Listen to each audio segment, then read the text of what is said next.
Hello दोस्तों, जय हिंद। Welcome back to my channel Sharma academy 2.0 में आप सभी दोस्तों का स्वागत है। ठीक है, कुछ कारण होने के कारण आप लोगों को 2-4 दिन वीडियो नहीं मिल पाया।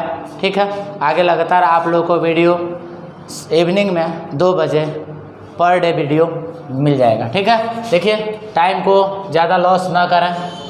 9th का फर्स्ट चैप्टर पार्ट 6 जीवन की आधारभूत इकाई, अगर इसके पहले वाला आप वीडियो नहीं देखे हैं तो जाकर हमारा वीडियो देखें। ठीक है, लाइक और सब्सक्राइब करते रहें, अपने दोस्तों में शेयर करते रहें। देखिए माइटोकॉन्ड्रिया, पहले माइटोकॉन्ड्रिया के बारे में जानते हैं। ठीक है, तो ये देखिए हमारे मनुष्य के जो कोशिका होती है वह सबसे बड़ी कोशिका होती है। हम आज तक जाने हैं कि कोशिका एक इकाई है। ठीक है, एक इकाई है, लेकिन ये देखिए कोशिका जो होता है तो कोशिका के बीच में एक केंद्र होता है। ठीक है, लेकिन यहाँ पर हमारा होता है माइटोकॉन्ड्रिया। तो माइटोकॉन्ड्रिया का काम होता है क्या है, इसको देखिए। माइटोकॉन्ड्रिया का काम है ऊर्जा बनाना, यानी ये ऊर्जा कैसे बनाता है। तो माइटोकॉन्ड्रिया के पास अपना डीएनए भी होता है और यह प्रोटीन भी इसके अंदर होता है। और यह क्या करता है कि भोजन, जब इंसान भोजन करता है और जब श्वसन करता है तो दोनों से ऑक्सीकरण कर ऊर्जा का निर्माण करता है। और ऊर्जा का निर्माण करके ये क्या करता है माइटोकॉन्ड्रिया, कि हमारे पूरे शरीर में ऊर्जा प्रदान करता है माइटोकॉन्ड्रिया। इसीलिए इसे पावर हाउस ऑफ सेल कहते हैं। यानी यह mitochondria power house of cell है, यानी हमें एनर्जी प्रदान किससे होती है, तो माइटोकॉन्ड्रिया से होती है। ठीक है, यह किस प्रकार करता है, इसका डीएनए और प्रोटीन दोनों इसमें होता है, पाया जाता है। यह श्वसन के रूप में हमें ऊर्जा प्रदान करता है और भोजन का संपूर्ण ऑक्सीकरण कर लेता है, यानी कि जिस भोजन में जितना ऑक्सीजन होता है उसको अपने अंदर ग्रहण कर लेता है और ग्रहण करके एटीपी का निर्माण करता है और इसी से हमारे शरीर में ऊर्जा मिलता है। ऐसा नहीं है दोस्तों कि अगर हमारे शरीर में हम अगर टहल रहे हैं तो सबसे ज़्यादा ऊर्जा हमें कहाँ मिलेगा, तो हमारे सबसे ज़्यादा ऊर्जा जो मिलेगा वह मिलेगा हमारे पैरों में। अगर हम बोल रहे हैं तो हमारे जीभ में। अगर माइटोकॉन्ड्रिया ऊर्जा नहीं दे तो हम बोल नहीं पाएंगे, चल नहीं पाएंगे, घूम नहीं पाएंगे, कोई कार्य नहीं कर पाएंगे। ठीक है, और देखिए इसकी बनावट कैसी होती है, तो बनावट इसकी बेलनाकार होती है या अंडाकार होती है। बेलनाकार होती है यानी कि इसका बनावट ऐसे होती है, या तो ये गोल होती है। ठीक है जी, गोलाकार होती है या बेलनाकार इसकी बनावट होती है। ठीक है जी। अब देखिए जंतु में इस कोशिका की जो माइटोकॉन्ड्रिया की संख्या जो होती है यह ज़्यादा होती है, लगभग एक कोशिका में 12,000 होती है, और पादपों में इसकी संख्या बहुत कम होती है। ठीक है जी। इसका अगला टॉपिक देखिए लवक। ठीक है जी, अगला टॉपिक क्या है, लवक है।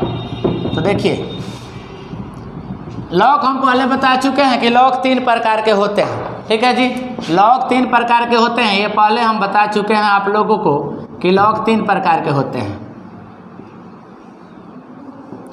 लवक यानी प्लाज्मिड। ठीक है जी, यह 3 प्रकार के होते हैं। पहला होता है वर्णी लवक, दूसरा होता है अवर्णी लवक, और तीसरा जो होता है वो होता है हरित लवक। हरित लवक यानी क्लोरोप्लास्ट। ठीक है जी। और वर्णी लवक यानी कि जिसमें वर्ण हो, अनेक कलर हो, वह कलर प्रदान कर सकता हो। अवर्णी जो कलर प्रदान नहीं कर सकता है। ठीक है, तो लवक की खोज 1856 ईस्वी में हुआ था। लवक का खोज 1856 में हुआ था और इसको हैकल नामक वैज्ञानिक ने किया था। हैकल नामक वैज्ञानिक ने इसका नामकरण किया था। ठीक है जी, हैकल ने इसको खोज दिया। लेकिन देखिए इसका नामकरण किसने किया था, तो नामकरण इसका किया था शिम्पर नामक वैज्ञानिक ने।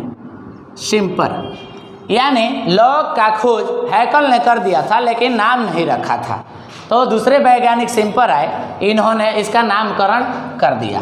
ठीक है जी, इसका नामकरण कर दिया। यानी पादप में पाए जाने वाला, इसका डिफिनेशन देख लीजिए, पादप में पाए जाने वाला वह सूक्ष्म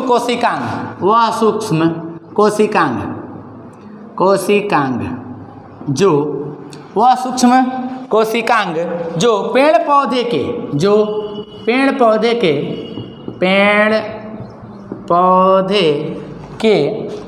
पौधे के प्रकाश संश्लेषण में सहायता करता है। प्रकाश संश्लेषण में सहायता करता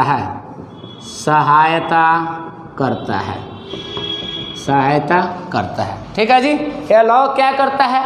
जो प्लाज्मिड है यह पेड़ पौधे में ही पाया जाता है, यह जीव जंतु में नहीं पाया जाता है, यह पादप में पाया जाता है। इसकी खोज हैकल ने की थी 1856 ईस्वी में। इसका नामकरण शिम्पर ने किया था। यह पादप में पाए जाने वाला वह सूक्ष्म कोशिकांग यानी वह सूक्ष्म कोशिका का अंग है जो पेड़ पौधे में प्रकाश संश्लेषण में सहायता करता है। यानी कि इसी के द्वारा यानी क्लोरोप्लास्ट के द्वारा पेड़ पौधे प्रकाश संश्लेषण कर और अपने भोजन का निर्माण करते हैं, जिसको वह ग्लूकोज के रूप में एकत्रित यानी संचय करके रखते हैं। ठीक है।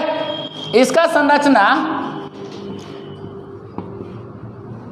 संरचना यानी स्ट्रक्चर माइटोकॉन्ड्रिया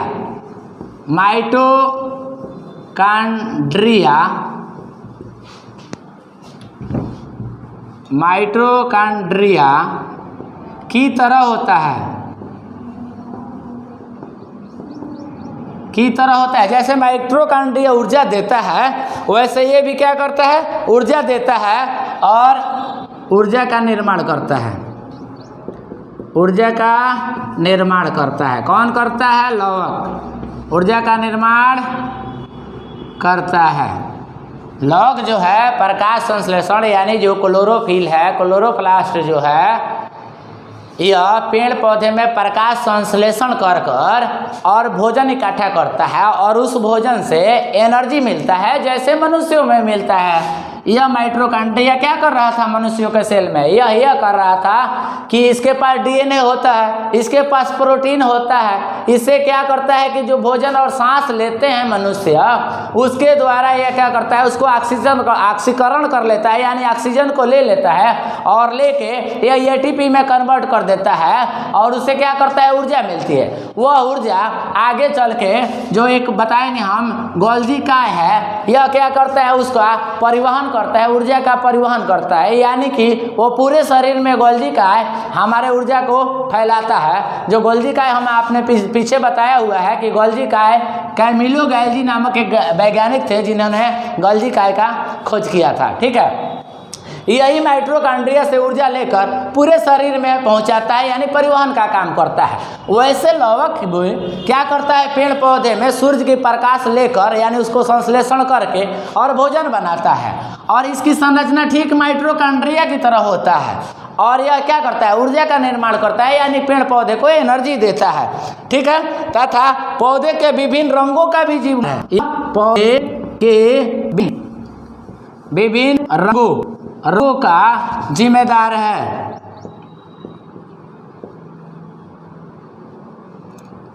ठीक है जी। ये हम आपको पहले ही बता दिए कि लौह 3 प्रकार के होते हैं यानी वर्णी लौह, अवर्णी लौह और हरित लौह। यानी हरित लौह क्या करता है? सूर्य से प्रकाश ग्रहण करता है, उसके द्वारा भोजन करता है। ठीक है। यह बिल्कुल माइटोकॉन्ड्रिया की तरह कार्य करता है। जैसे माइटोकॉन्ड्रिया करता है जंतु में, ऊर्जा का निर्माण करता है और विभिन्न प्रकार के रंग का भी निर्माण करता है। ठीक है। लौह के प्रकार यानी टाइप ऑफ प्लाज्मिड। ठीक है। यह 3 प्रकार के होते हैं। ठीक है। पहला होता है वर्णी लौह। ठीक है। दूसरा होता है अवर्णी लौह और तीसरा होता है हरित लौह। देखिए वर्णी लौह का काम है रंग भरना यानी लाल, हरा, पीला, नीला। ठीक है। और इसको जानिए पानी जैसे कोई रंग नहीं होता है इसमें। हरित लौह यानी पेड़ पौधे की पत्तियों का रंग हरा करता है, इसी के कारण होता है। और वर्णी लौह क्या करता है, यानी कि यह जो रंग भरता है, फूल का रंग हो गया, फल का रंग हो गया, ठीक, किस तरह का रंग होगा, यह वर्णी लौक का काम है। तो लौक 3 प्रकार के होते हैं, वर्णी लौक, अवर्णी लौक और हरित लौक। ठीक है, वर्णी लौक को कहते हैं हम क्रोमोप्लास्ट, क्रोमोप्लास्ट, ठीक है जी, प्लास्मिड कहते हैं या प्लास्ट। ठीक है, अवर्णी को कहेंगे ल्यूकोप्लास्ट, ल्यूकोप्लास्ट।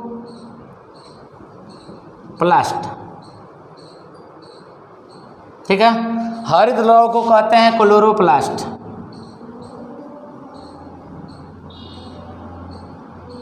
ठीक है जी, तीनों का नाम जान लिए। अब देखिए आगे, देखिए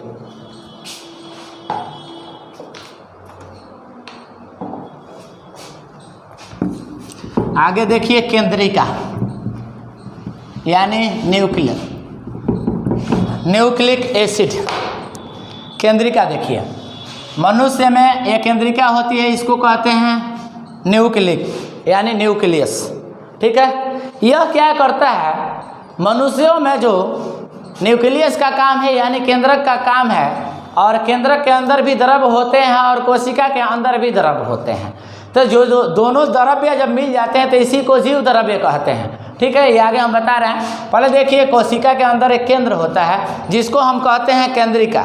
केंद्रिका का ये काम क्या है कि जो भी कोशिका के अंदर जो भी बाबू लोग बैठा है, जो भी पदार्थ बैठी है, जैसे माइटोकॉन्ड्रिया, गोल्जी का वीकल्स, और ये आपका ER यानी एंडोप्लाज्मिक रेटिकुलम, राइबोसोम, लाइसोसोम, बहुत प्रकार के इसमें तत्व पदार्थ भरे होते हैं। यह सब को क्या करता है, कंट्रोल करके रखता है। यानी देखिए, यह केंद्रिका जो है, केंद्रिका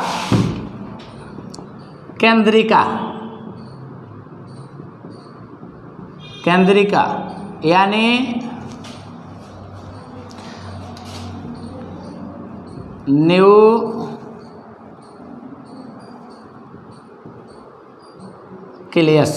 ठीक है, इसका कार्य क्या है कि यूकैरियोटिक कोशिका, देखिए कोशिका 2 प्रकार के होते हैं। सेल जो होता है वह 2 प्रकार का होता है। ठीक है, एक होता है आपका प्रोकैरियोटिक,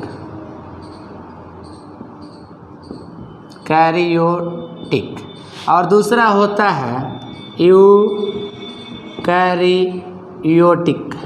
ठीक है, तो ये प्रोकैरियोटिक पेड़ पौधे में पाए जाते हैं, इसीलिए पेड़ पौधे का कोशिका का विकास ज़्यादा होता है, और जीव जंतु और हम लोगों में यानी यूकैरियोटिक सेल होता है। ठीक है, यूकैरियोटिक सेल बहुत बड़ा होता है और प्रोकैरियोटिक सेल बहुत छोटा होता है, क्योंकि यूकैरियोटिक सेल में बहुत ज़्यादा पदार्थ रहते हैं उसके अंदर। ठीक है जी, तो देखिए यूकैरियोटिक कोशिका में, यूकैरियोटिक कोशिका में क्या होता है, यूकैरियोटिक कोशिका में केंद्रक के मध्य भाग में एक गाढ़ा घोल होता है। केंद्रक के मध्य भाग में